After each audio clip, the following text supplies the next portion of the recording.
Hello and welcome to the Gun News Network. I'm Moon Food, and joining me is Gun Websites from Hey, Arizona. How's it going? good. Thanks for the invite. Yep. So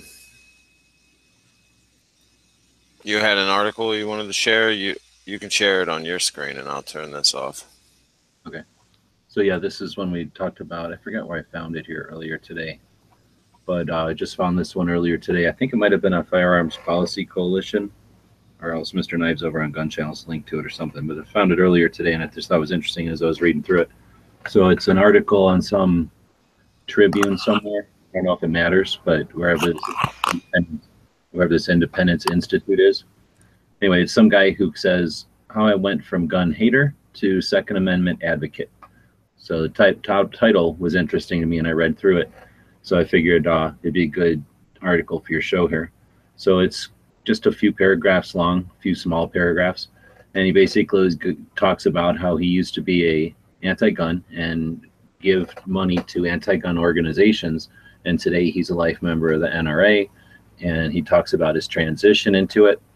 Um, he also talked about because he's now a Second Amendment advocate, he feels it's important to tell this information because no bumper sticker, Facebook post, or anything like that was going to change someone's mind who is concrete in their opinions, right? So he's going to talk about how he changed his mind over time so that we might be able to, do the same thing towards people we care about. So for him, he says his age or whatever, he was he was a kid, and when John Lennon, the singer, was killed, and that was his first experience with thinking about firearms and politics. So he immediately became anti-gun without much thought. That was, a position that appealed to him to be anti-gun, and to send some money to an anti-gun group because that seemed like a way for him to do something about what he perceived as a problem. And he wasn't challenged on that for a while. He talks about until later on when his brother ended up buying a firearm, which was um, not characteristic of his family. So that's what started his gradual interest in firearms. His brother prompted him to go to the range with him. He talks about his first experience to go to the range was to learn more about the firearm in order to help explain to his brother why it's such a bad thing to own one. So he went to the range for his own interest, but also to solidify his own opinions on guns. So he went to an indoor range, and he talked about how it was not a pleasant experience, and that reinforced his opinions. And it wasn't until further prompting from his brother to go out again to an outdoor range this time, where they shot at aluminum cans and stuff, which was just a lot more fun, shooting at a reactive target without the echoes and the procedures and stuff of the indoor range. So it seemed a little more obvious to him why his brother enjoyed them. And then he goes into, eventually he started to look into the facts after he was already accustomed to the firearms, and he could understand or empathize with his brother's interest in the firearms. So he went out to get more information, and as he discovered, the information is pretty much, we all know that it's all the facts lay with firearms equal less crime, and less crime is happy for everybody, and there's very few gun crimes and all that. So once he started to figure all that out, he became more at ease with firearms. At the same time, he became more familiar with them. Eventually, he says here, slowly, facts one.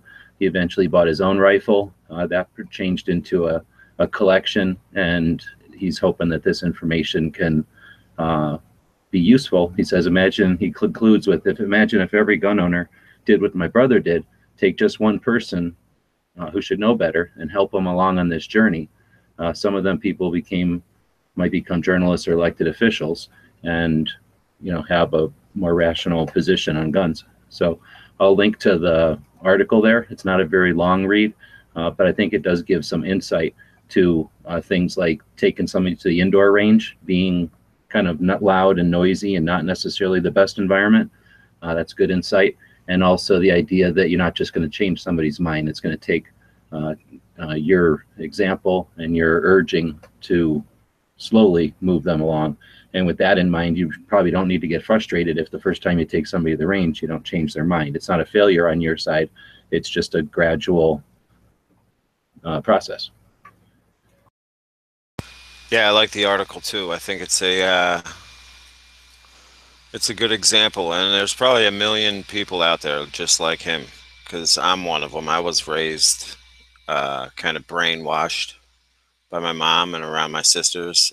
They were all anti-gun. It was all like a liberal setting after my dad left, so I didn't get into guns till later on in life. But yeah, if more people blogged their stories, then people would see how other people have changed and how easily it can be done. I think it's also interesting how this guy didn't really have an opinion, which probably a lot of people fall into that. You know, in the big population of everybody in the world, most people probably don't care one way or the other about guns, honestly. And something like John Lennon being killed and being murdered, and because the agenda-based media fixated on the firearm, and instead of talking about why someone would want to do that, they went to the easy sell, which was, you know, uh, exploiting the concept that the guy had a firearm, and not the fact that he was going to become famous because media was going to never let the world forget this guy's name because he just killed somebody who they've made super famous. So instead of looking at that aspect of it, the media chose to focus on the firearm being the root of all evil.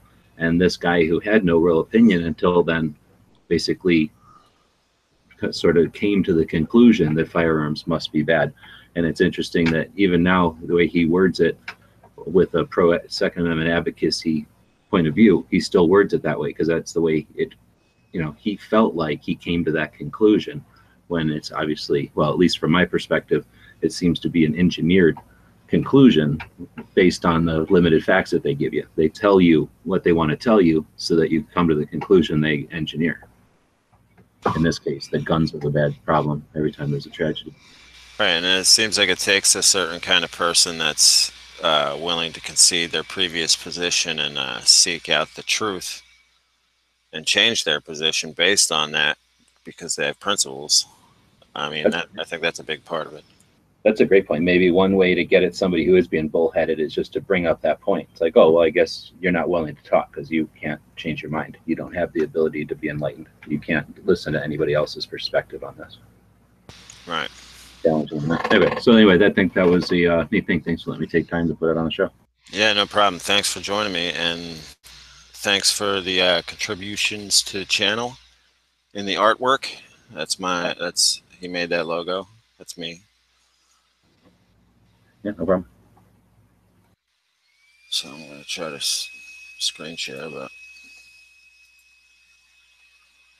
move on to the next article, which is a few days old by now. Oh, I see what your Smeggy's right. He ends it with "Imagine" because of John Lennon. Now I get it. I didn't get that right off of it. Smeggy's clever like that. It's a good commenter. It's the only one commenting. And Robbie. And Raph. And Patrick. And Ghost. And Raph. All right, the next article is the shareatguns.com. This is the original source, I'm guessing. I had to backtrack from whatever source that was I got it from the first time. ShareAct could drop suppressor deregulation and target bump stocks. Now, well, you think it's like a rumor, like a distraction to, how did you put it? What's that? This. Oh no, I don't remember that one. So that one is the one where they're saying that somebody might take share and pull the suppressors out and put bump stock regulation into share. Yeah. That would be political suicide. I hope they don't do that. Right. I don't think we're going to let it happen, but let's see what this article is saying. The omnibus sportsman package of legislation in the House has drawn fires for its plan to curb regulation on suppressors may be reworked. So they're saying when it goes through, they're going to amend it and whatnot. And what else was it saying?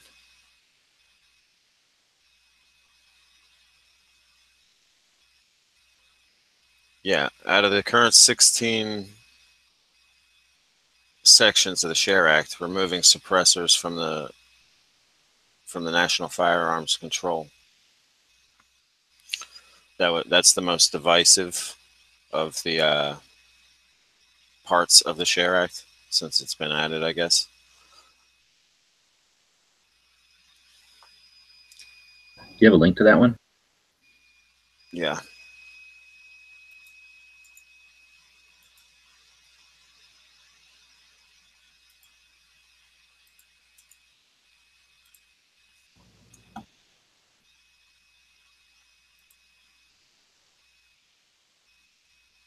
In the days immediately after the murder, the hospital's potential suppressor deregulation was a popular line in the sand drawn by everyone from Democrats on Capitol Hill to frequent president uh, candidate Hillary Clinton. Even though the shooter did not use the devices, they want to ban anyway. In addition to the suppressor language, the bill is in its current form would open the 11.7 million acres of land controlled by U.S. Army Corps of Engineers to conceal carry and protect travelers across state lines with firearms. I don't know what that's about. I didn't read that part. This is horrible. Whoever this idiot Jeff Duncan, it says Republican, but that must be retrobate from South Carolina, is an idiot. So it's suggesting that he's suggesting that you take out suppressor language from share because it would it was the part that was the most divisive. Instead, he's going to put in the bump fires, and then he actually goes in here to say uh, because of Hillary. Not so many words, but he's basically saying because then we won't have Hillary getting mad at us. And then he says also because if you leave the suppressor language in there, 11.7 million acres of land that's now controlled by the Army Corps of Engineers will be open to concealed carry and protect travelers. So he's making it sound like that's a bad thing. And then he's suggesting that other facets would cut the ATF's authority to reclassify ammo. And he doesn't want that to happen. So this guy's a big government jerk. And he wants to take apart share so that he wants to add the bump stock garbage to it so that potentially Democrats would vote for it. This guy's a wimp and a loser, and he wants to concede to try to succeed, and that's not the way you succeed. You succeed by educating the other side who are wrong as to why they're wrong so that they vote for your legislation, which is correct. This guy's the worst kind of traitor there is. I think they should get rid of him and get him out of there. He's an idiot. So that is Duncan. Yeah, go back to donuts, good buddy. Yeah. I'd like a Boston cream, please. So yeah, that's pretty much that. I think that should urge people to get on the phone and on the emails with their representatives and let them know that you don't want anything about the Share Act changed unless it infringes upon our rights or doesn't give us any new rights. Whatever, just don't change it. Just tell them no changes. If you change it, you're out. But this is just one guy who is suggesting it, I guess. Or no, it says sponsor of the bill. Are they saying sponsor of share? This is a really poorly written thing here. Guns.com. Sponsor of the bill, U.S. Rep. Jeff Duncan said the most divisive. Yeah, I guess he is a sponsor of the bill. So then he's the one that needs to be addressed. Like, yeah. Don't, you dumb bill, you dummy. Contact Jeff Duncan and tell him he's out of there if he tries to change anything in the Share Act. That's what I see.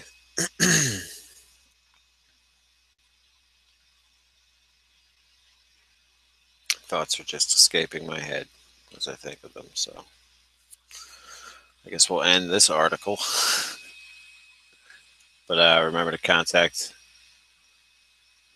Jeff Duncan and let him know how you feel about his position on removing silencer deregulations to appease the left.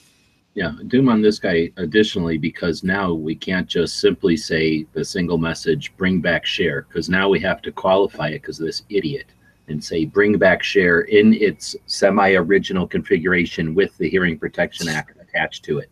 Like we have to now qualify it to that because this back and forth idiot went from a hunting thing to adding hearing protection to it to now trying to remove hearing protection from it and then additionally adding the bump fire infringements. So this guy doesn't know anything about the second.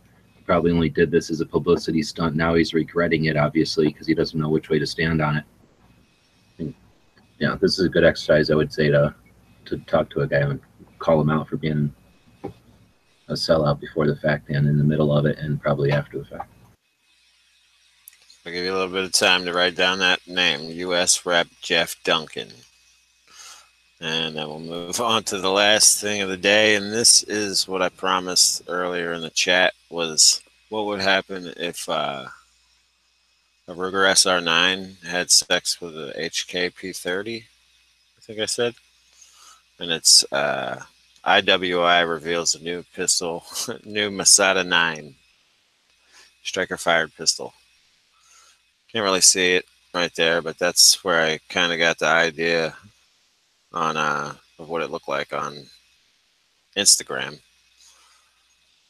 And it is an Israeli-based pistol. Let's play the video and see if people can hear it.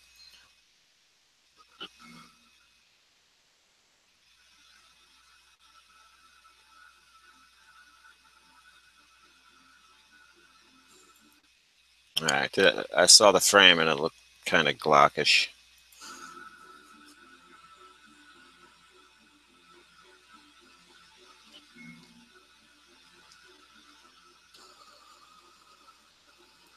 Is it legal to just drop your ammo like that?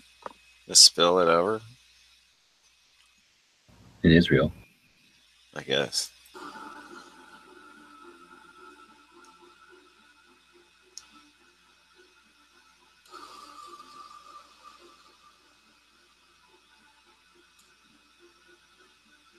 Nobody's ever taken a Glock frame and put it vertical like that and then shined a blue light on it such a way before.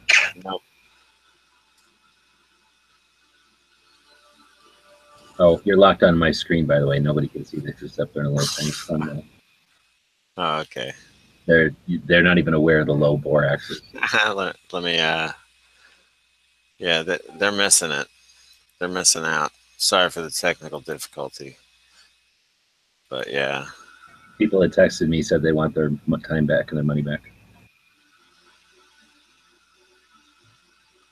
You can talk to Representative Jeff Duncan. He's good at taking things back. He's probably going to outlaw things like this. If you were to try to dump ammo out, that Jeff Duncan doesn't go for that, even though he's a Republican in South Carolina. He's for regulation of dumping ammo.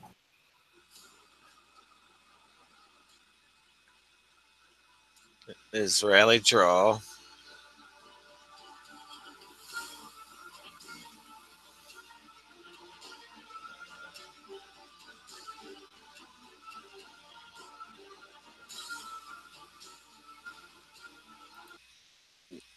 I guess they're testing it. They said they put it through a military arms type torture test in the video.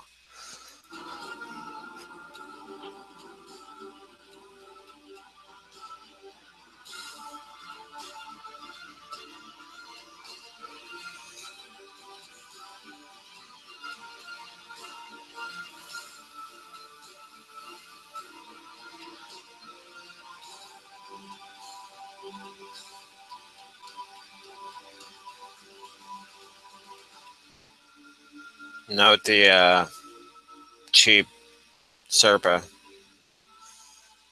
fake Serpa.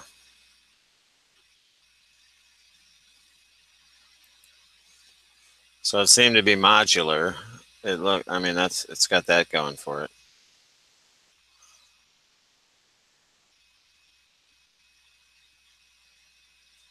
It's when is it coming out?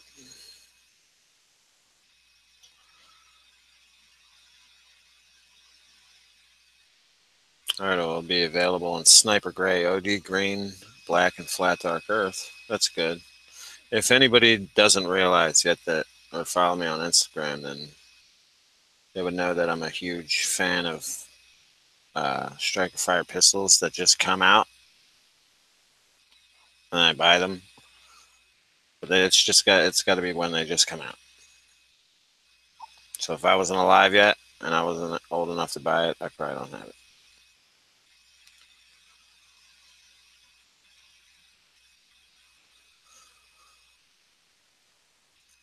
So yeah, it definitely looks a little better than the FN 509 to me. It looks like a compact pistol.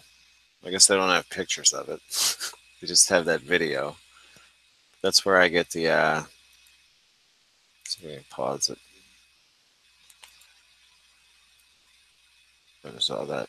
That's an M&P front right there. Out of here. If someone was pointing that at me, I'd think they were pointing an M&P at me.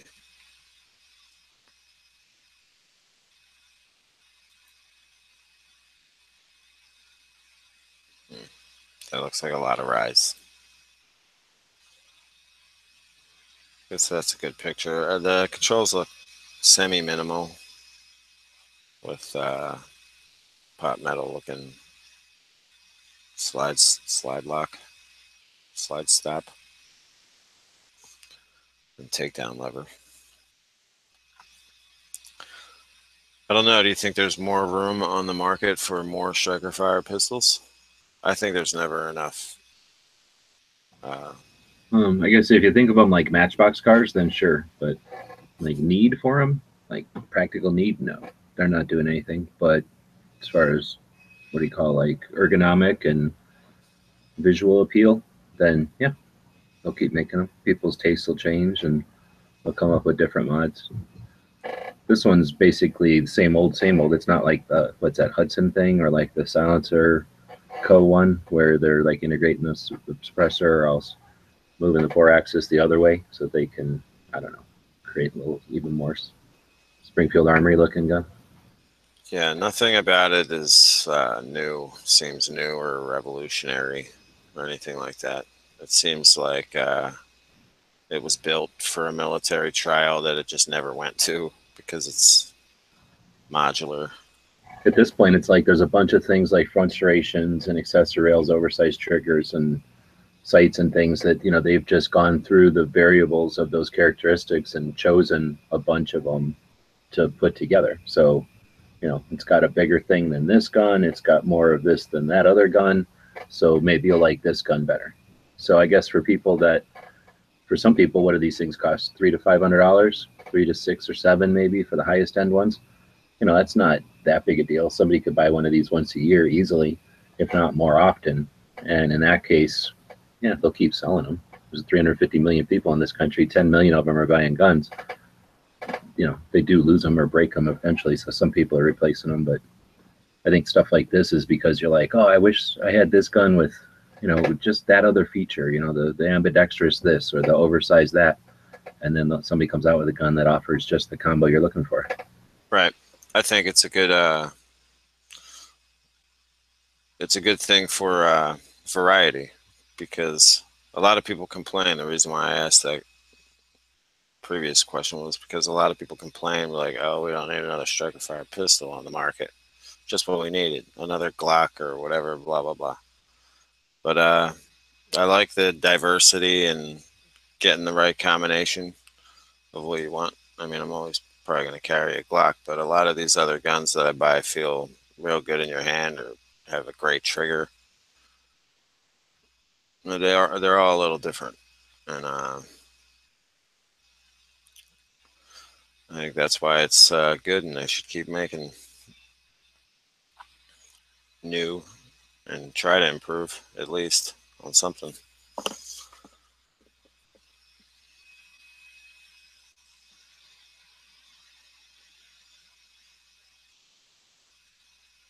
So that's about it for this article, and that's about it for the Gun News Network broadcast for Every Second Matters, second of the month. Don't forget to check out gunchannels.com. And I'd like to thank a lot of the other people that helped out with some of the art on the channel. Too Hottie from Gun Channels and Instagram, Ghost Tactical from YouTube and Gun Channels. And who else am I leaving out? Of course, you. I'm feeling I'm leaving someone out, but if sorry if I left you out, I'll get you the next time. So thanks for tuning in, and I'll see you tomorrow or in a couple days, whenever that happens.